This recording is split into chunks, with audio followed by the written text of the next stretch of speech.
Hi, എല്ലാവർക്കും നമസ്കാരം. നമ്മൾ history of Indian national movement എന്ന പുസ്തകമാണ് ഡിസ്കസ് ചെയ്തുകൊണ്ടിരിക്കുന്നത്. അതിൽ രണ്ടാമത്തെ ബ്ലോക്ക് നമുക്ക് ഡിസ്കസ് ചെയ്ത് തുടങ്ങാം. രണ്ടാമത്തെ block consolidation of British power.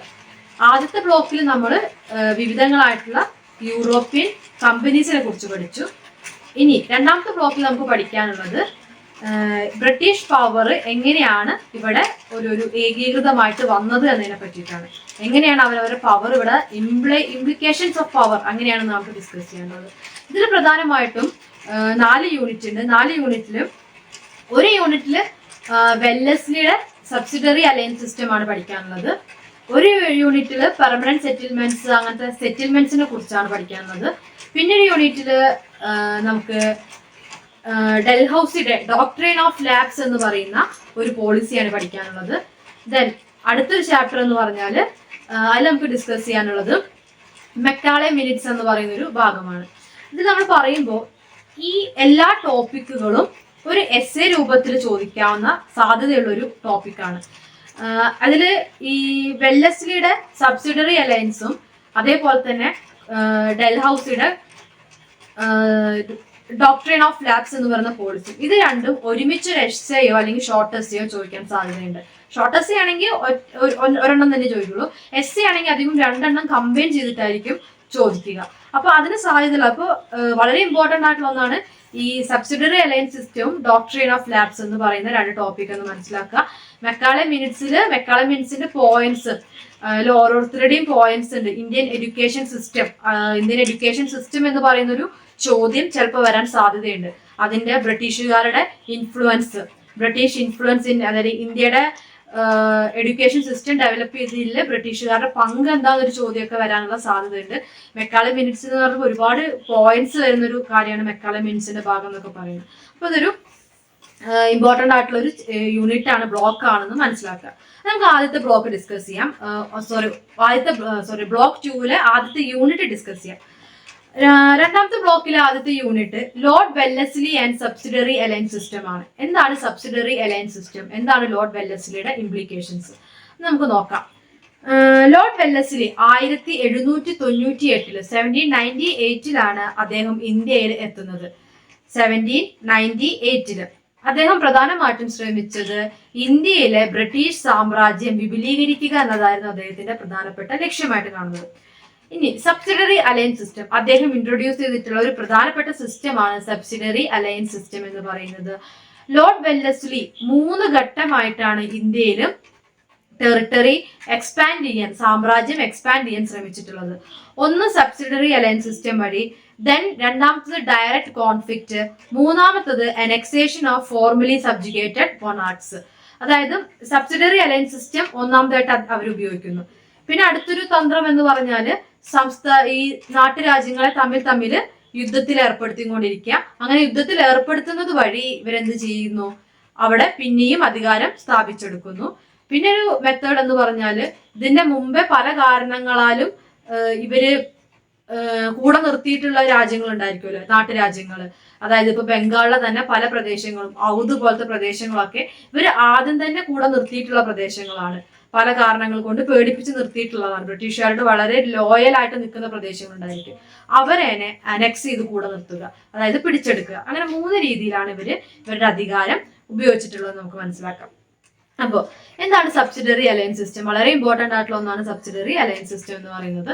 Subsidiary alliance system എന്ന് പറഞ്ഞാല് ഇന്ത്യൻ ടെറിട്ടറീസിനെ ആലീസ് ആക്കുക. ആലീസ് വെച്ചിട്ടുണ്ടെങ്കിൽ എന്താണ്, സുഹൃത്തുക്കൾ എന്നൊക്കെയാണ് ആലീസ്, അല്ലെങ്കിൽ കൂട്ട് എന്നൊക്കെയാണ് ആലീസിനോട് ഉദ്ദേശിക്കുന്നത്. ഇന്ത്യക്കാരെ ബ്രിട്ടീഷുകാരെ കൂടെ ചേർക്കുക, അതാണ് അതിനോട് ആ പദം കൊണ്ട് ഉപയോഗിക്കുന്നത്. ഓക്കെ, അതായത് ബ്രിട്ടീഷുകാരുടെ ബ്രിട്ടീഷുകാരുടെ സൈന്യത്തിന് സ്ഥിരമായിട്ട് നാട്ടുരാജ്യങ്ങളിൽ വിന്യസിപ്പിക്കാൻ വേണ്ടിയിട്ടുള്ള അധികാരം നേടിയെടുക്കലെയാണ് സബ്സിഡറി അലയൻസ് സിസ്റ്റം എന്ന് പറയുന്നത്. Permanent stationing of British military in the territory and to pay a stipend for its upkeep. അതായത് ഒരു ബ്രിട്ടീഷിന്റെ ആർമീനെ ഒരു നാട്ടുരാജ്യത്തിന്റെ മേൽ സ്ഥിരമായിട്ട് നിർത്തുകയും അങ്ങനെ ബ്രിട്ടീഷ് ആർമീനെ സ്ഥിരമായിട്ട് അവിടെ നിർത്തുന്നതിന് ബ്രിട്ടീഷുകാർക്ക് കപ്പം കൊടുപ്പിക്കുകയും ചെയ്യുന്ന ഒരു സിസ്റ്റത്തെയാണ് നമുക്കിതിനെ സബ്സിഡറി അലയൻസ് സിസ്റ്റത്തിൽ പറയാൻ പറ്റുക. അതായത് ബ്രിട്ടീഷുകാരോട് സന്ധി ചേരുന്ന നാട്ടുരാജ്യങ്ങൾ. എന്തിനായിരിക്കും ബ്രിട്ടീഷുകാരോട് നാട്ടുരാജ്യങ്ങൾ സന്ധി ചേരുന്നത്? അവിടെയാണ് വെല്ലസ്ലിക പോലുള്ളവർ ചെയ്യുന്നത് എന്താ വെച്ചിട്ടുണ്ടെങ്കിൽ മറ്റ് നാട്ടുരാജ്യങ്ങളായിട്ട് പ്രശ്നങ്ങൾ ഉണ്ടാക്കിക്കാം. അപ്പൊ നമുക്ക് ഉദാഹരണം പറയാച്ചാ, നമുക്ക് കേരളത്തിന്റെ ഉദാഹരണത്തിലൂടെ പോകാം, അതായത് കുറച്ചുകൂടെ എളുപ്പം. സാമൂതിരി, കോഴിക്കോടും കൊച്ചിയും തമ്മിൽ നിരന്തരം കലഹങ്ങളുണ്ട്. അപ്പോ ഈ ബ്രിട്ടീഷുകാർ എന്താ ചെയ്യാന്ന് വെച്ചിട്ടുണ്ടെങ്കിൽ പതുക്കെ വന്നിട്ട് കൊച്ചിയുടെ കൂടെ നിൽക്കാമെന്ന് പറഞ്ഞുകൊണ്ട് കോഴിക്കോടിനെതിരായിട്ട് കൊച്ചിയുടെ കൂടെ നിൽക്കുകയും അങ്ങനെ ബ്രിട്ടീഷുകാര് അവരുടെ സൈന്യമെല്ലാം നൽകിയിട്ട് ഈ കോഴിക്കോടിനെ മൊത്തം ആക്രമിക്കുകയും അങ്ങനെയൊക്കെ ചെയ്യും. അപ്പൊ എന്തായി, കൊച്ചി സൈന്യത്തിന്, നാട്ടുരാജ്യത്തിന് ബ്രിട്ടീഷുകാരോട് ആ ഒരു അലയൻസ് വന്നു അല്ലെ, ആ ഒരു ബന്ധം വന്നു. പിന്നീട് ആ ബന്ധം ബ്രിട്ടീഷുകാർ എന്ത് ചെയ്യും, മുതലെടുക്കുകയും അവരേനെ ഈ സബ്സിഡറി അലയൻസ് സിസ്റ്റത്തിന്റെ ഭാഗമാക്കി നിർത്തിക്കൊണ്ട് ഈ ബ്രിട്ടീഷ് സൈന്യത്തിന്, അതായത് കൊച്ചിക്ക് സഹായം നൽകിയിട്ടുള്ള ബ്രിട്ടീഷ് സൈന്യത്തിന് സ്ഥിരമായിട്ട് അവിടെ വിന്യസിപ്പിക്കാൻ, സ്ഥിരമായിട്ട് അവിടെ നിർത്താൻ ശ്രമിക്കുകയും ചെയ്യും. അങ്ങനെ ബ്രിട്ടീഷ് സൈന്യത്തിന് സ്ഥിരമായിട്ട് കൊച്ചിയിൽ നിർത്താൻ വേണ്ടിയിട്ട് അവരെന്ത് ചെയ്യും, കൊച്ചിക്കാരുടെ കയ്യിൽ നിന്ന് ഒരു സ്റ്റേറ്റ്മെന്റ്, ഈ ആർമീന്റെ ചെലവിന് വേണ്ടിയിട്ടുള്ള സ്റ്റേറ്റ്മെന്റ് മേടിച്ചെടുക്കുകയും ചെയ്യും. ഒരു ഉദാഹരണമാണ് ഞാൻ പറഞ്ഞത്. ആ ഒരു രീതിയാണ് സബ്സിഡറി അലയൻസ് സിസ്റ്റം എന്നുള്ളത് കൊണ്ട് ഉദ്ദേശിക്കുന്നത്. മനസ്സിലായെന്ന് വിചാരിക്കുന്നു. ബ്രിട്ടീഷുകാരോട് പല കാരണങ്ങളാൽ സന്ധി ചേരുന്ന നാട്ടുരാജ്യങ്ങളെ അവരുടെ പ്രദേശത്ത് ബ്രിട്ടീഷ് സൈന്യത്തെ സ്ഥിരമായി വിന്യസിപ്പിക്കുന്നതിനുള്ള സമ്മതം നൽകുകയും അത്തരം സൈന്യത്തിനെ സ്ഥിരമായി നിലനിർത്തുന്നതിന് വേണ്ടിയിട്ട് ബ്രിട്ടീഷുകാര് നാട്ടുരാജ്യങ്ങളിൽ നിന്ന് ഒരു കപ്പം ഈടാക്കുകയും ചെയ്യുന്ന സംവിധാനത്തിന് സബ്സിഡറി അലയൻസ് സിസ്റ്റം എന്ന് നമുക്ക് പറയാൻ സാധിക്കും. അങ്ങനെ ഈ സബ്സിഡറി അലയൻസ് സിസ്റ്റം വഴിയാണ് ബ്രിട്ടീഷുകാർ പല നാട്ടുരാജ്യങ്ങളിൽ നിന്നും സ്ഥിരമായിട്ട് കപ്പം എന്ന് വെച്ചിട്ടുണ്ടെങ്കിൽ പൈസ മേടിക്കുന്നതിനാണ് പറയുന്നത്. ഒരു ഉപകാരം ചെയ്യുന്നതിന് തിരിച്ച് പ്രത്യുപകാരം നിലയ്ക്കാണ് പറയുന്നത്. പക്ഷെ ഇതൊരു നിർബന്ധിതമായിട്ട് അവിടെ നിർത്തുകയാണ്. അങ്ങനെ ഒരു സ്ഥിതി വരികയാണ്. അങ്ങനെ കപ്പം മേടിച്ചെടുക്കുകയും അങ്ങനെ ബ്രിട്ടീഷ് ഈസ്റ്റ് ഇന്ത്യ കമ്പനി നിലനിന്ന് പോവുകയും ചെയ്യുന്നു. അപ്പൊ വെല്ലസ്ലി കൊണ്ടുവന്ന ഈ ഒരു സിസ്റ്റം പല നാട്ടുരാജ്യങ്ങളുടെയും മേലെ ഉപയോഗിച്ചിട്ടുണ്ട്. ഇന്ത്യക്കാർക്ക് ഈ ഒരു സിസ്റ്റം വഴി വലിയ രീതിയിലുള്ള നഷ്ടം ഉണ്ടാകുകയും അതേസമയം ബ്രിട്ടീഷുകാർക്ക് വലിയ രീതിയിലുള്ള ലാഭം ഉണ്ടാവുകയാണ് ചെയ്തത്. പൈസ പോകുന്നത് നമ്മുടെ ആയതുകൊണ്ട് നമുക്ക് വലിയ രീതിയിൽ നഷ്ടം ഉണ്ടാവും, അവർക്ക് നേട്ടം മാത്രമേ ഉള്ളൂ. കാരണം കാലാകാലങ്ങളിൽ ഈ സൈന്യത്തിനെ അവിടെ നിർത്തുമ്പോൾ സൈന്യത്തിനെ നിർത്തിയതിന്റെ ഭാഗമായിട്ടുള്ള കപ്പം ഈടാക്കുകയും ചെയ്യണം. ഈ നാട്ടുരാജ്യങ്ങൾ ഈ സൈന്യത്തിന് വേണ്ടുന്ന ചെലവൊക്കെ നൽകുകയും വേണം. അത്തരത്തില് കേരളത്തിൽ അങ്ങനെ ഈ സബ്സിഡറി അലയൻസ് സിസ്റ്റം വഴി നടന്നിട്ടുള്ളൊരു സംഭവം, തിരുവിതാംകൂർ വേലുത്തമ്പി ദളവയെ കുറിച്ച് കേട്ടിട്ടുണ്ടാവുമല്ലോ. വേലുത്തമ്പി ദളവയുടെ തിരുവിതാംകൂർ ഭരണവുമായിട്ട് ബന്ധപ്പെട്ടിട്ടാണ് ഈ സബ്സിഡറി അലയൻസ് സിസ്റ്റം കേരളത്തിന് ഒരുപാട് ബാധിച്ചിട്ടുള്ളത്. അവിടെ വേറെ ഹിസ്റ്ററിയാണ്, കേരള ഹിസ്റ്ററിയാണ്. നമ്മുടെ കേരളത്തിന്റെ ഒരു ഉദാഹരണത്തിൽ അവരായിരുന്നു പ്രധാനമായിട്ടും സബ്സിഡറി അലയൻസ് സിസ്റ്റത്തിന്റെ ഒരു ഇരകൾ എന്ന് നമുക്ക് വേണമെങ്കിൽ പറയാൻ പറ്റും. അപ്പൊ അതാണ് സബ്സിഡറി അലയൻസ് സിസ്റ്റം. മനസ്സിലായിട്ടുണ്ടാവും എന്ന് വിചാരിക്കുന്നു. ഒന്നുകൂടെ പറയാം. അതായത് ഇന്ത്യൻ നാട്ടുരാജ്യങ്ങളെ പല കാരണങ്ങളാൽ സന്ധി ചേർത്തിട്ട് അവിടെ സ്ഥിരമായിട്ട് സൈന്യത്തിനെ വിന്യസിപ്പിക്കുന്ന ബ്രിട്ടീഷ് രീതിയാണ് സബ്സിഡറി അലയൻസ് സിസ്റ്റം എന്ന് പറഞ്ഞാൽ. ഇത്തരം സൈന്യത്തെ വിന്യസിപ്പിക്കുന്നതിന്റെ ഭാഗമായിട്ട് ഈ നാട്ടുരാജ്യങ്ങൾ ഈ കമ്പനിക്ക് കപ്പം നൽകുകയും വേണം. അതാണ് സബ്സിഡറി അലയൻസ് സിസ്റ്റം. ഇനി subsidiary alliance system Nizam of ഹൈദരാബാദിൽ പ്രയോഗിച്ച വർഷം 1798 1798 first alliance subsidiary alliance system വഴി സന്ധി ചെയ്യുന്ന അല്ലെങ്കിൽ അലയൻസ് ഉണ്ടാക്കുന്ന ഫസ്റ്റ് സ്റ്റേറ്റ് എന്ന് പറയുന്നത് ഹൈദരാബാദിലെ നിസാമായിരുന്നു. നിസാം ഓഫ് ഹൈദരാബാദ് ആണ് 1798. ഇത്തരത്തില് നിസാമിനെ സബ്സിഡറി അലയൻസ് സിസ്റ്റത്തിന്റെ ഭാഗമായി കൂടെ ചേർത്തിട്ട് ഈ ഹൈദരാബാദിന് ഒരു പ്രോമിസ് നൽകുന്നുണ്ട്. കാലാകാലത്തോളം ഹൈദരാബാദിനെ മറാത്തകളുടെ കയ്യിൽ നിന്നുള്ള യുദ്ധത്തിൽ നിന്ന് രക്ഷിക്കാം എന്നുള്ള ഒരു ഉറപ്പ് നൽകുന്നുണ്ട്. അപ്പോ ഇങ്ങനെയാണ് ഇവർ ഈ തന്ത്രം പയറ്റുന്നത്. മറാത്താസും ഹൈദരാബാദും തമ്മിൽ തർക്കങ്ങൾ ഉണ്ടായ സമയത്ത് അവിടെ കയറി ഇടപെടുകയും ഹൈദരാബാദിന്റെ ഒപ്പം നിന്നുകൊണ്ട് അവിടെ സൈന്യത്തിനെ വിന്യസിപ്പിക്കുകയും ചെയ്യുന്നു. പിന്നീട് സബ്സിഡറി അലയൻസ് സിസ്റ്റത്തിന്റെ ഭാഗമാക്കി ഒപ്പുവെപ്പിക്കുന്നു. അവിടെ സ്ഥിരമായിട്ട് സൈന്യത്തിനെ വിന്യസിപ്പിക്കുന്നു. ഹൈദരാബാദിൽ സ്ഥിരമായിട്ട് സൈന്യത്തിനെ കൊണ്ടുചെന്നാക്കുന്നു. പിന്നെ ആ സൈന്യത്തിന്റെ കൊണ്ടുചെന്നതിന്റെ ഭാഗമായിട്ട് കപ്പം ഈടാക്കുകയും ചെയ്യുന്നു ഹൈദരാബാദിൽ നിന്ന്. അപ്പൊ അവരൊരു ഉറപ്പും നൽകുന്നുണ്ട്. മറാത്തയിൽ നിന്ന് കാലാകാലങ്ങളോളം ഹൈദരാബാദിനെ രക്ഷിക്കാന്നൊരു ഉറപ്പും നൽകുന്നുണ്ട്. അതിനുശേഷം 1800 മറ്റൊരു ട്രീറ്റി ഉണ്ടാക്കിയിട്ട് ഈ ഒരു സബ്സിഡറി ഫോഴ്സിന്റെ അധികാരം കുറച്ചും കൂടെ ദീർഘിപ്പിക്കുകയും ചെയ്യുന്നുണ്ട്. അപ്പൊ അങ്ങനെയാണ് നിസാമുമായിട്ട് വരുന്നത്. ദെൻ മറ്റൊരു ഇതായിരുന്നു സബ്സിഡറി അലയൻസ് വിത്ത് ഔദിനായിട്ട് വരുന്നുണ്ട്. ഔദിലെ നവാബിനായിട്ട് വരുന്നത് 1801 1801 വരുന്നത്. പിന്നീട് ഈ ഒരു സിസ്റ്റം വഴിയും അല്ലാതെയും വെല്ലസ്ലി അധികാരം പിടിച്ചെടുക്കുന്ന സ്ഥലമാണ് മൈസൂര്. 4 മൈസൂർ യുദ്ധങ്ങൾ ഉണ്ടാവുന്നുണ്ട്, ആംഗ്ലോ മൈസൂർ യുദ്ധങ്ങൾ ഉണ്ടാവുന്നുണ്ട്. ആദ്യത്തെ 2ലും ആംഗ്ലോ മൈസൂർ യുദ്ധം നയിക്കുന്നത് ഹൈദരാലിയാണ്, ടിപ്പു സുൽത്താന്റെ അച്ഛൻ ഹൈദരാലിയാണ്. രണ്ടാം ആംഗ്ലോ മൈസൂർ യുദ്ധത്തിന്റെ ഇടയ്ക്ക് ഹൈദരാലി ക്യാൻസർ രോഗബാധിതനായിട്ട് മരിക്കുന്ന സ്ഥിതി ഉണ്ടായി. പിന്നീട് ടിപ്പു സുൽത്താൻ യുദ്ധത്തിലേക്ക് വരുന്നത്.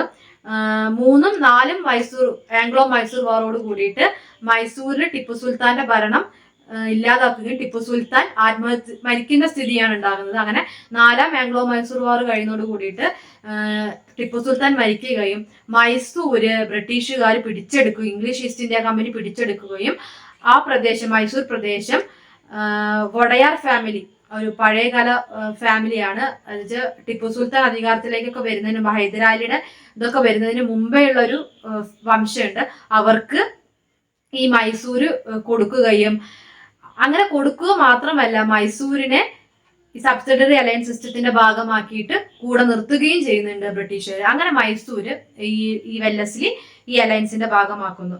1799 കൂടിയിട്ട് മൈസൂരും സബ്സിഡറി അലയൻസ് സിസ്റ്റത്തിന്റെ ഭാഗമായിട്ട് മാറി. പിന്നീട് കർണാട്ടിക്, തഞ്ചാവൂര്, സൂറത്ത് തുടങ്ങിയ സ്റ്റേറ്റുകളും ഈ സബ്സിഡറി അലയൻസ് സിസ്റ്റത്തിന്റെ ഭാഗമായിട്ട് മാറുന്നുണ്ട്. പിന്നെ കുറച്ചധികം യുദ്ധങ്ങൾ നടന്നിട്ടുള്ളത് മറാത്താസിന്റെ കാര്യത്തിലാണ്. മറാത്താസിലും 4 മറാത്ത യുദ്ധങ്ങളൊക്കെ നടക്കുന്നുണ്ട്. ആംഗ്ലോ മറാത്ത വാർസ് നടക്കുന്നുണ്ട്. അങ്ങനെ ഓരോ മറാത്ത വാർസിന്റെയും അവസാനത്തില് ഈ മറാത്താസ് എന്ന് പറഞ്ഞാല് ബ്രിട്ടീഷുകാർക്ക് അതുവരെ ഉണ്ടായിരുന്ന സാമ്രാജ്യങ്ങൾ പോലെ അത്ര എളുപ്പമായിരുന്നില്ല മറാത്താസിന്റെ ഉള്ളിൽ കയറിയിട്ട് ഇടപെടുക എന്നുള്ളത്. അപ്പോൾ ബാക്കി എല്ലാതും ആക്രമിച്ച് കീഴടക്കുമ്പോൾ മറാത്താസിനെ ബ്രിട്ടീഷുകാർ ഇങ്ങനെ വെല്ലസ്ലി വളരെ തന്ത്രപൂർവ്വം നോക്കി വെക്കുന്ന ഒരു സ്ഥിതിയാണുള്ളത്. അപ്പോൾ ഈ മറാത്താസിനെ അനക്സ് ചെയ്യുക എന്നുള്ളത് അല്ലെങ്കിൽ അവരെ ആക്രമിച്ച് കീഴടക്കുക എന്നുള്ളത് എളുപ്പമല്ല. അവർ വളരെ ശക്തരായിട്ടുള്ള ഒരു സൈന്യമുള്ള സ്ഥലമായിരുന്നു മറാത്താസ്. അപ്പൊ മറാത്താസിനെ പതുക്കെയാണ് ഈ ഒരു സിസ്റ്റത്തിന്റെ ഭാഗമാക്കി കൊണ്ടുവരുന്നത്. മറാത്താസ് എന്ന് പറഞ്ഞാല് 5 ഗ്രൂപ്പുകളുണ്ട്. മറാത്താസ് എന്ന് ഒറ്റ രാജ്യമാണെങ്കിലും 5 ഗ്രൂപ്പുകളുണ്ട് അവിടെ. 5 ഗ്രൂപ്പുകൾ എന്ന് പറഞ്ഞാല് പേഷ്വാസ്, ബോൺസെൽസ്, ഷിൻഡ്യാസ്, ഹോൾക്കാസ്, ദെൻ പിന്നെന്താണ് വരുന്നത് ഗൈക്കവാദ്സ്. ആരൊക്കെയാണ്? ഒന്ന് പേഷ്വ, രണ്ടാമത് ബോൺസെൽസ്, മൂന്നാമത്തത് സ്കിന്ധ്യാസിനെ തന്നെ ചിലതില് സിന്ധ്യാസ് ഒന്നും കാണാൻ പറ്റും. ഞാൻ സ്കിന്ധ്യാസ് എന്നാണ് പൊതുവെ കണ്ടിട്ടുള്ളത്, സ്കിന്ധ്യാസ്. പിന്നെ അടുത്ത ആരെന്ന് പറഞ്ഞത് ഗെയ്ക്കവാദ്സും ഹോൾക്കാസും. അങ്ങനെ 5 ഗ്രൂപ്പ്സ് ആയിരുന്നു അവിടെ ഉണ്ടായിരുന്നത്. അതിൽ പേഷ്വാസിന്റെ മെയിൻ സെന്റർ പൂനെ ആയിരുന്നു, ബോൺസെൽസിന്റെ നാഗ്പൂർ ആണ്, സിന്ധ്യാസിന്റെ ഗോളിയാർ ആണ്, ഹോൾക്കാസിന്റെ ഇൻഡോർ ആണ്, ഗൈക്കവാദ്സിന്റെ ബറോഡയാണ്. ഇത് ഇമ്പോർട്ടന്റ് ആണ്. ഈ 5 ഗ്രൂപ്പ് എന്ന് പറയുന്നത് ഓർത്ത് വെക്കേണ്ട ഒന്നാണ്. ഇതിൽ പേഷ്വാസ് അറ്റ് പൂനെനെ ഒരു മേജർ അധികാരിയായിട്ട് മറ്റ് പ്രൊവിൻസസ് അംഗീകരിക്കുകയും ചെയ്യുന്നുണ്ട്. ഓക്കെ, അപ്പോ ഇവരുടെ ഒരു മറാത്ത ഹിസ്റ്ററി കുറെ ഉണ്ട്. മറാത്ത ഹിസ്റ്ററി ഒരു വലിയൊരു ശിവാജിയുടെ കാലഘട്ടം മുതൽക്ക് തുടങ്ങുന്ന ഒരു ഹിസ്റ്ററി ഉണ്ട്. അതൊന്നും നമുക്ക് ഇവിടെ പറയാനില്ല. ആംഗ്ലോ മറാത്ത വാറുകൾ ഉണ്ടാവുന്നതിനെ കുറിച്ച് മാത്രമാണ് നമുക്ക് ഡിസ്കസ് ചെയ്യാനുള്ളത്. അപ്പോൾ 1775 1782 കാലഘട്ടത്തിൽ ആദ്യത്തെ ആംഗ്ലോ മറാത്ത വാർ ഉണ്ടാകുന്നുണ്ട്. സൂറത്തിലും പൂനെയിലും വെച്ചിട്ടാണ് ആദ്യത്തെ ആംഗ്ലോ മറാത്ത വാർ ഉണ്ടാകുന്നത്. അതിലേക്ക് നയിക്കുന്ന കാരണം എന്താണെന്ന് ഞാൻ പറയാം. അതൊന്നും അത്ര ഇമ്പോർട്ടന്റ് അല്ല, ജസ്റ്റ് ഒരു പറയുന്നേ ഉള്ളൂ.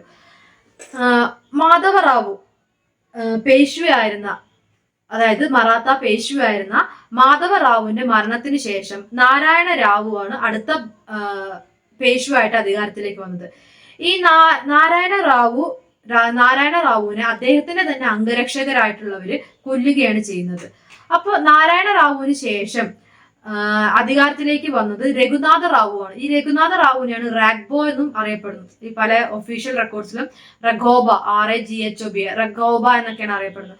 അപ്പൊ ഈ രഘുനാഥ റാവു അധികാരത്തിലേക്ക് വരുന്നു. ഈ രഘുനാഥ റാവു നാരായണ റാവുവിന്റെ അമ്മാവനാണ്. നാരായണ റാവുവിന്റെ ഒരു അമ്മാവനാണ് രഘുനാഥ റാവു എന്ന് പറയുന്നത്. അങ്ങനെ രഘുനാഥ റാവു അധികാരത്തിലേക്ക് വരുന്നത്. അപ്പൊ തന്നെ നിങ്ങൾക്ക് ഊഹിച്ചറിയാം, ശരിക്കും മകന്റെ അങ്ങനെയാണല്ലോ അധികാരത്തിലേക്ക് വരിക, മക്കളാണല്ലോ അധികാരത്തിലേക്ക് വരിക. അപ്പോ ഇവിടെ നാരായണ റാവുവിന്റെ മകനൊന്നുമല്ല, അമ്മാവനാണ് രഘുനാഥ റാവു. അപ്പൊ ഒരു തിരിഞ്ഞു പോകുന്ന ഒരു സ്റ്റേജിലാണ് അവര് അധികാരത്തിലേക്ക് വരുന്നത്. അങ്ങനെ രഘുനാഥ റാവു അധികാരത്തിൽ കയറിയിട്ട് 1773 അധികാരത്തിൽ കയറിയിട്ട് ഇരിക്കുന്ന സമയമാണ്. ആ സമയത്താണ് നാരായണ റാവുവിന്റെ ഭാര്യ ഗംഗാബായി, മരിച്ചുപോയ നാരായണ റാവുവിന്റെ ഭാര്യ ഗംഗാബായിക്ക് ഒരു മകൻ ജനിക്കുന്നു. അപ്പൊ അയാളുടെ പേര് മാധവറാവു എന്നായിരുന്നു. സവായ് മാധവറാവു എന്നാണ് അറിയപ്പെടുന്നത്. സവായ് മാധവറാവു, കൺഫ്യൂഷനായി പോകരുത്, കഥ കൃത്യമായിട്ട് ആലോചിക്കണം. സവായ് മാധവറാവു വരുന്നു. അപ്പോ ഈ ഒരു പുതിയ കുഞ്ഞ്, അതൊരു ഇൻഫന്റ് ആണ് അല്ലെ, ജനിച്ച ഉടനെയുള്ള കുഞ്ഞ്. ഈ ജനിച്ച ഉടനെയുള്ള കുഞ്ഞിനെ മുൻനിർത്തിക്കൊണ്ട് മറാത്താസിന്റെ ഒരു ഗ്രൂപ്പ് ഇവരെ ഈ ജനിച്ച കുഞ്ഞിനെ അധികാരത്തിലേക്ക് കൊണ്ടുവരണം എന്ന് പറഞ്ഞുകൊണ്ട് വരികയാണ് ഉണ്ടാവുന്നത്. അങ്ങനെ വന്ന ഗ്രൂപ്പാണ് നാനാ പട്നാവിസ്. അതായത് ഇപ്പൊ ജനിച്ച ഗംഗാബായിക്ക് നാരായണ റാവുവിനും ജനിച്ചിട്ടുള്ള കുട്ടീനെ, മാധവറാവു എന്ന് പറയുന്ന സവായി മാധവറാവു എന്ന് പറയുന്ന കുട്ടീനെ അധികാരത്തിലേക്ക് കൊണ്ടുവരണം എന്ന് പറഞ്ഞു വന്ന ഗ്രൂപ്പാണ് നാനാ പട്നാവിസ്. ഈ നാനാ പട്നാവിസിന്റെ ഉദ്ദേശം എന്ന് പറഞ്ഞാല്, നാനാ പട്നാവിസിന്റെ ഗ്രൂപ്പ്, നാനാ പട്നാവിസ് എന്ന് പറഞ്ഞൊരു വ്യക്തിയാണ്, അദ്ദേഹത്തിന്റെ കീഴിൽ വരുന്ന ഗ്രൂപ്പാണ് മുന്നിലേക്ക് വരുന്നത്. അപ്പൊ ഈ നാനാ പട്നാവിസിന്റെ ഉദ്ദേശം എന്താ വെച്ചിട്ടുണ്ടെങ്കിൽ, ഈ പ്രസവിച്ച ഉടനെയുള്ള കുട്ടീനെ മുൻനിർത്തിക്കൊണ്ട് ഭരിക്കാം എന്നുള്ള ഒരു ഉദ്ദേശത്തോട് കൂടിയിട്ടാണ് നാനാ പട്നാവിസ് വരുന്നത്. അങ്ങനെ ഈ ജനിച്ച ഉടനെയുള്ള കുട്ടീനെ രാജാവാക്കണം എന്ന് പറഞ്ഞുകൊണ്ട് അവർ വരികയാണ്. പക്ഷെ രഘുനാഥ റാവു എന്തൊക്കെ പറഞ്ഞാലും അധികാരത്തിൽ നിന്ന് ഒഴിയില്ല എന്നും പറഞ്ഞു. അപ്പൊ ഇതാണ് അവിടെ ഉണ്ടായിട്ടുള്ള ഒരു കോൺഫ്ലിക്റ്റ് എന്ന് പറയുന്നത്. രഘുനാഥ റാവു അധികാരത്തിൽ നിന്ന് ഒഴിയില്ല എന്ന് പറയുകയും നാനാ പട്നാവിസ് ജനിച്ച ഉടനെയുള്ള കുട്ടീനെ അധികാരത്തിലേക്ക് കൊണ്ടുവരണമെന്ന് പുതിയ രാജാവായിട്ട്, അതായത് ഭരണത്തിൻ്റെതനുസരിച്ച് നോക്കുമ്പോൾ മകനായിട്ട് വരുന്ന ആളാണല്ലോ അധികാരത്തിലേക്ക് വരേണ്ടത്, അങ്ങനെയാണ് വരേണ്ടത്. അപ്പോ കൊണ്ടുവരണം. ആ ഒരു കോൺഫ്ലിക്റ്റിനെ മുതലെടുക്കുകയാണ് അവിടെ ഉണ്ടാവുന്നത്. അപ്പോ നാനാ പട്നാവിസും രഘുനാഥ റാവുവും തമ്മിലുള്ള ഒരു യുദ്ധത്തിന്റെ സമയത്ത് രഘുനാഥ റാവു എന്താ ചെയ്യുന്നത് വെച്ചാൽ ബ്രിട്ടീഷുകാരുടെ സഹായം തേടുകയാണ് ചെയ്യുന്നത്. അങ്ങനെ ബ്രിട്ടീഷുകാരുമായിട്ടൊരു ട്രീറ്റി വരികയാണ്, ട്രീറ്റി ഓഫ് സൂറത്ത്. മുംബൈ അഥവാ ബോംബെയിൽ വെച്ചിട്ടാണ് ട്രീറ്റി ഓഫ് സൂറത്ത് ഉണ്ടാവുന്നത്. ഇതിന്റെ ഭാഗമായിട്ട് രഘുനാഥ റാവു സാൽസെറ്റും ബേസിനും, രണ്ട് പ്രദേശങ്ങളാണ് സാൽസെറ്റും ബേസിനും ബ്രിട്ടീഷുകാർക്ക് നൽകുകയും ചെയ്യുന്നുണ്ട്. അപ്പോൾ ആംഗ്ലോ മറാത്ത വാർ തുടങ്ങുന്നത് ഇങ്ങനെയാണെന്ന് നമുക്ക് പറയാൻ സാധിക്കും. അധികാരത്തിലേക്ക് എത്താനുള്ള രഘുനാഥ റാവുവിന്റെയും നാനാ പട്നാവിസിന്റെയും ശ്രമത്തിന്റെ ഭാഗമായിട്ടാണ് അവിടെ ബ്രിട്ടീഷുകാര് ഒരു ഇടപെടൽ വരികയും ബ്രിട്ടീഷുകാർക്ക് അവിടെ ഒരു അലയൻസ് ഉണ്ടാക്കാൻ സാധിക്കുകയും ചെയ്തു. ബ്രിട്ടീഷുകാർ അവസരം കാത്തിരിക്കുകയായിരുന്നു മറാത്താസിന്റെ ഇടയിൽ കയറി ഇടപെടാൻ വേണ്ടി. അതുവരെ അവർക്കൊരു ചാൻസേ കിട്ടുന്നില്ല ഇടപെടാൻ വേണ്ടിയിട്ട്. അപ്പൊ ഇതൊരു അവസരമാക്കി എടുത്തുകൊണ്ടാണ് അവര് അവിടെ മറാത്താസിന്റെ ആഭ്യന്തര കാര്യത്തിലേക്ക് വരുന്നത്. അപ്പോ ഇതിന്റെ ഇടയ്ക്ക് നാനാ പട്നാവിസും ഗ്രൂപ്പും എന്ത് ചെയ്യുന്നുണ്ട്, ഫ്രഞ്ചുകാരെ ആയിട്ട് ഒരു രഹസ്യ ഉടമ്പടി ഉണ്ടാക്കാനുള്ള ശ്രമവും നടത്തുന്നുണ്ട്. അപ്പോ അങ്ങനെ മൊത്തത്തില് അവിടെ ഒരു ആഭ്യന്തരമായിട്ടുള്ള കലാപം നിൽക്കുന്നുണ്ട്. അതേസമയം യൂറോപ്പിലും അമേരിക്കൻ വാർ ഓഫ് ഇൻഡിപെൻഡൻസ് ഒക്കെ ലോക ചരിത്രത്തിൽ അങ്ങനെ കുറെ സംഭവങ്ങൾ നടക്കുന്നുണ്ട്. അപ്പൊ ഏത് നിമിഷം ഇംഗ്ലണ്ടും ഫ്രഞ്ചും തമ്മിൽ യുദ്ധം നടക്കാൻ പോകുന്ന സാഹചര്യമൊക്കെയാണ് നിൽക്കുന്നത് ലോക അടിസ്ഥാനത്തിൽ കേട്ടോ. അപ്പൊ അതിന്റെയൊക്കെ ബാക്കി ഭാഗങ്ങൾ ഈ കർണാട്ടിക് യുദ്ധത്തിൽ ഉണ്ടായിട്ടുണ്ട്. അപ്പൊ ഇവിടത്തെ ഒരു ഇതില് ഇങ്ങനെ ഒരു സാഹചര്യത്തില് ബ്രിട്ടീഷുകാർ ഒരു ഭാഗത്തും ഫ്രഞ്ചുകാർ മറ്റൊരു ഭാഗത്തും നിന്നുകൊണ്ട് മറാത്താസിനെ ഹെൽപ്പ് ചെയ്യാൻ ശ്രമിക്കുന്നുണ്ട്. ആ ഒരു ഇതിന്റെ പശ്ചാത്തലത്തിലാണ് യുദ്ധം ഉണ്ടാകുന്നത്. 1777 നാനാ പട്നാവിസ് ഫ്രഞ്ചുകാർക്ക് ഒരു പോർട്ട്, ഒരു തുറമുഖത്തിനുള്ള അധികാരം മറാത്താൽ നൽകുന്നുണ്ട്. അതായിരുന്നു പെട്ടെന്ന് യുദ്ധത്തിലേക്ക് നയിച്ചൊരു കാരണമെന്ന് പറയുന്നത്. അങ്ങനെ യുദ്ധം ഉണ്ടാകുന്നു. യുദ്ധത്തിന്റെ പല ഭാഗങ്ങളുണ്ട്. പലരും ഈ പറഞ്ഞല്ലോ പേഷ്വാസ് അടക്കം 5 ഗ്രൂപ്പ് ഉണ്ട് മറാത്താസിൽ. ഈ 5 ഗ്രൂപ്പ്സും തമ്മിൽ അങ്ങോട്ടും ഇങ്ങോട്ടും പോരടിക്കുന്ന സ്ഥിതിയുണ്ട്. അപ്പൊ ഇതിന്റെയൊക്കെ ഇടയിൽ നിന്നുകൊണ്ട് അവസാനം ട്രീറ്റി ഓഫ് സാൽബായ് വരുന്നു. കമ്പനിയും നാനാ പട്നാവിസും തമ്മിൽ ട്രീറ്റി ഓഫ് സാൽബായ് ഫെബ്രുവരി 1783. അങ്ങനെയാണ് മറാത്താസിലെ യുദ്ധം അവസാനിക്കുന്നത്. ഒന്നാം ആംഗ്ലോ മറാത്ത വാർ അവസാനിക്കുന്നത്. അവിടെ സമാധാനം കൈവരിക്കുകയും ചെയ്യുന്നത്. അപ്പോൾ ട്രീറ്റി ഓഫ് സൂറത്തിൽ തുടങ്ങി ട്രീറ്റി ഓഫ് സാൽബായിൽ അവസാനിക്കുന്നതായിരുന്നു ഒന്നാം ആംഗ്ലോ മറാത്ത വാർ എന്ന് പറയുന്നത്. അപ്പൊ ഇതിലൂടെ എന്താണ് സംഭവിക്കുന്നത്?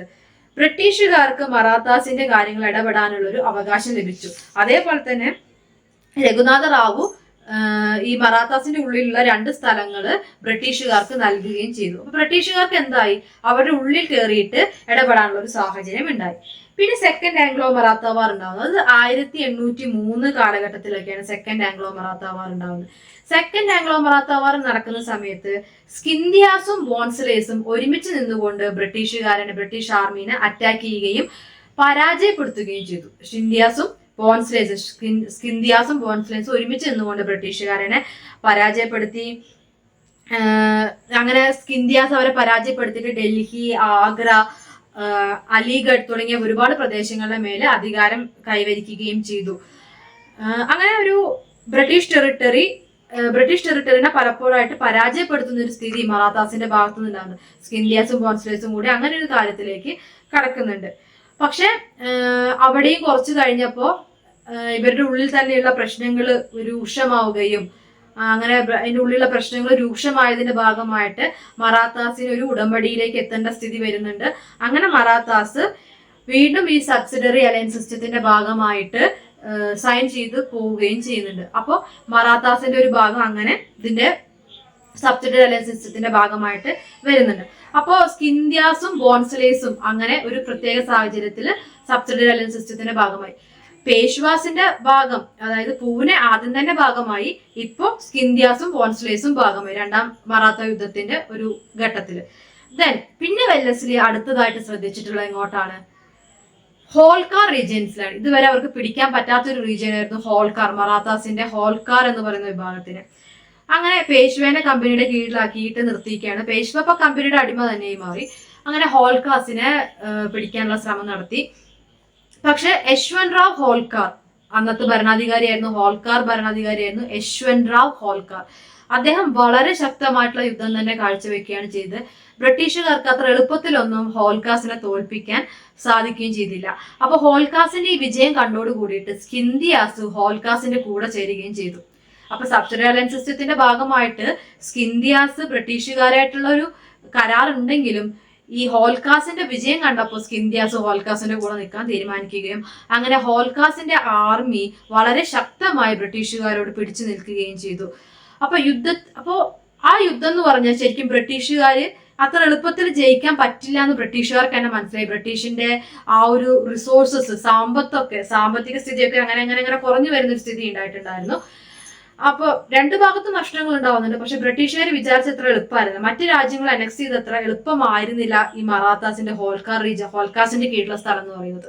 അപ്പോ അങ്ങനെ ഈ യുദ്ധം ഇങ്ങനെ നടക്കുന്ന സമയത്ത് ബ്രിട്ടീഷില്, അതായത് ഇംഗ്ലണ്ടില് ഈ ഒരു കാര്യങ്ങളെ കുറിച്ചുള്ള വിലയിരുത്തൽ ഉണ്ടാവുകയും ബ്രിട്ടീഷുകാർ മനസ്സിലാക്കുന്നുണ്ട് യുദ്ധത്തിലൂടെ അവർക്ക് ഒരുപാട് സാമ്പത്തിക നഷ്ടം ഉണ്ടായിക്കൊണ്ടേയിരിക്കുന്നുണ്ടെന്ന് ബ്രിട്ടീഷ് കൗൺസില്, ബ്രിട്ടനിലെ ബ്രിട്ടീഷ് കൗൺസില് വിലയിരുത്തുകയും അപ്പൊ ബ്രിട്ടീഷ് കൗൺസിലിന്റെ തീരുമാനമായിട്ട് ഈ യുദ്ധങ്ങളൊക്കെ നിർത്തിയിട്ട് ഒരു സമാധാനപരമായിട്ട് മുന്നോട്ട് പോകാം എന്നുള്ള ഒരു അജണ്ട വരികയും ചെയ്തു. അപ്പൊ ബ്രിട്ടീഷ് കൗൺസിൽ ബുദ്ധിപൂർവമായിട്ട് ഇവിടെ ഇടപെടുന്ന ഒരു സ്ഥിതി ഉണ്ടായി. അങ്ങനെയാണ് ഈ ഹോൾക്കാസിനായിട്ടുള്ള യുദ്ധം ബ്രിട്ടീഷുകാർ നിൽക്കുന്നതും 1806 ഹോൾക്കാസും കമ്പനിയും കൂടെ ഒരു ഉടമ്പടി വരികയും ആ ഉടമ്പടിനെയാണ് ട്രീറ്റി ഓഫ് രാജ്ഘട്ട് എന്നറിയപ്പെടുകയും ചെയ്തത്. എന്താണ് ട്രീറ്റി ഓഫ് രാജ്ഘട്ട് ഉടമ്പടി എന്ന് അറിയപ്പെടുകയും ചെയ്യുന്നത്. പിന്നീട് കുറച്ചു കാലം കഴിഞ്ഞപ്പോൾ വെല്ലസ്ലീനെ ഇന്ത്യയിൽ നിന്ന് തിരിച്ചു വിളിക്കുകയും ചെയ്തു. ബ്രിട്ടീഷുകാര് അങ്ങനെ തിരിച്ചു പോന്നോളാൻ പറഞ്ഞ് ഇന്ത്യയിൽ തിരിച്ചു വിളിക്കുകയും ചെയ്യുന്ന ഒരു സ്ഥിതിയാണ് ഉണ്ടായത്. അപ്പൊ ഇതായിരുന്നു വെല്ലസ്ലിയുടെ വിവിധങ്ങളായിട്ടുള്ള പ്രവർത്തനങ്ങൾ എന്ന് പറയുന്നത്. അപ്പോൾ ഈ ആംഗ്ലോ മറാത്ത വാസിന്റെ ബാക്കി യുദ്ധവും കാര്യങ്ങളൊന്നും വേണ്ട, മെയിൻ ആരൊക്കെ തമ്മിലാണ് തർക്കങ്ങൾ ഉണ്ടായത് ആ കാര്യങ്ങളൊക്കെ ഒന്ന് ഓർത്തു വെച്ചാൽ മതി. ഒരു വളരെ ചുരുങ്ങി തന്നെ വെല്ലസ്ലിയുടെ അല്ലെങ്കിൽ അവരുടെ ഒരു ആധിപത്യം വന്നതിന്റെ മുഴുവൻ ചരിത്രമൊന്നും പഠിക്കാനില്ല. പക്ഷെ എന്നാൽ കുറച്ചൊക്കെ കാര്യങ്ങൾ മനസ്സിലാക്കി വെക്കുകയും വേണം. അങ്ങനെയാണ് സബ്സിഡറി അലയൻസ് സിസ്റ്റം ബ്രിട്ടീഷുകാര് ഇവിടെ അല്ലെങ്കിൽ വെല്ലസ്ലി ഇവിടെ അപ്ലൈ ചെയ്തിട്ടുള്ളത് എന്നാണ് നമുക്ക് മനസ്സിലാക്കേണ്ടത്. അപ്പൊ ഇത്രയും ഭാഗം മനസ്സിലായി എന്ന് വിചാരിക്കുന്നു. ഒരു ചെറിയ ഭാഗമാണ്, വളരെ കുഞ്ഞു ഭാഗമാണ്. സബ്സിഡറി അലയൻസ് സിസ്റ്റം എന്താണെന്ന് 2 മാർക്കിന്റെ ചോദ്യമായിട്ടും ചോദിക്കാൻ സാധ്യത കേട്ടോ. സബ്സിഡറി അലയൻസ് സിസ്റ്റം എന്താണെന്ന് 2 വാക്കിൽ ഉത്തരം എഴുതാണ്ടാവുമല്ലോ. ഒരു 2 മാർക്ക് ക്വസ്റ്റ്യൻസ് 4 വേർഡ്സിൽ ഉത്തരം എഴുതാം, 4 വരികളിൽ ഉത്തരം എഴുതാം. അതിലും പ്രതീക്ഷിക്കാവുന്ന ഒന്നാട്ടോ സബ്സിഡറി അലയൻസ് സിസ്റ്റം എന്ന് പറയുന്നത്. അപ്പോൾ അതാണ് ഈ ഒരു ബ്ലോക്കിൽ നമുക്ക് പഠിക്കാൻ, ഈ ഒരു യൂണിറ്റിൽ ബ്ലോക്ക് 2 ആദ്യത്തെ യൂണിറ്റിൽ നമുക്ക് ഡിസ്കസ് ചെയ്യാനുള്ള ഇത്രയും കാര്യങ്ങളാണ്. ശ്രദ്ധിച്ച് മനസ്സിലാക്കി പഠിക്കാം. Okay, thank you.